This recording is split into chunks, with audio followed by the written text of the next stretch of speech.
নমস্কাৰ, আপোনালোক সকলোকে আমাৰ চেনেলৰ অন্য এটা ভিডিঅ'লৈ স্বাগতম জনাইছোঁ।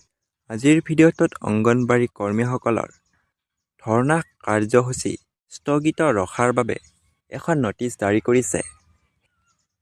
সেই নটিচখনত উল্লেখ আছে যে 20 ফেব্ৰুৱাৰী 2025 তাৰিখে নতুন দিল্লীৰ যন্তৰ মন্তৰত অনুষ্ঠিত হ'বলৈ ধাৰ্য কৰা ঋণ কাৰ্যসূচী স্থগিত ৰখা হৈছে। উপৰোক্ত বিষয়ৰ সৈতে জড়িত হৈ কৰিবলগীয়া যে অখিল ভাৰতীয় অংগনবাড়ী কৰ্মী আৰু কৰ্মচাৰী কৃতি সমিতিৰ এটা শিষ্টমণ্ডলে 2024 চনৰ আগষ্ট মাহত ভাৰত চৰকাৰৰ মহিলা আৰু শিশু বিকাশ মন্ত্ৰালয়ৰ মাননীয় মন্ত্ৰীজনাৰ সৈতে সাক্ষাৎ কৰি অংগনবাড়ী কৰ্মচাৰীসকলৰ দাবী পত্ৰ জমা দিছিল আৰু এই দাবীসমূহ পূৰণ কৰিবলৈ অনুৰোধ জনাইছিল।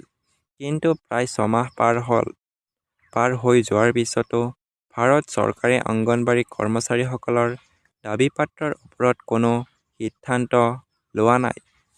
চৰকাৰে অংগনবাড়ী কৰ্মীসকলৰ প্ৰতি ইতিবাচক ভূমিকা গ্ৰহণ কৰা নাই বুলি বিবেচনা কৰি অখিল ভাৰতীয় অংগনবাড়ী কৰ্মচাৰী কৃতি সমিতিয়ে এক অনলাইন বৈঠক অনুষ্ঠিত কৰে।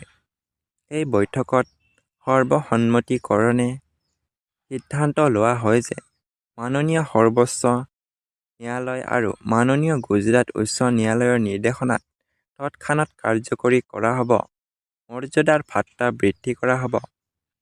পূৰক আহাৰৰ বাবে ধনৰ পৰিমাণ 4 গুণ বঢ়োৱা হ'ব আদি দাবীৰ সৈতে 20 ফেব্ৰুৱাৰী তাৰিখে যন্তৰ মন্তৰ নৱদিল্লীত ধৰ্ণা আৰু প্ৰদৰ্শন কৰাৰ সিদ্ধান্ত গ্ৰহণ কৰা হৈছিল।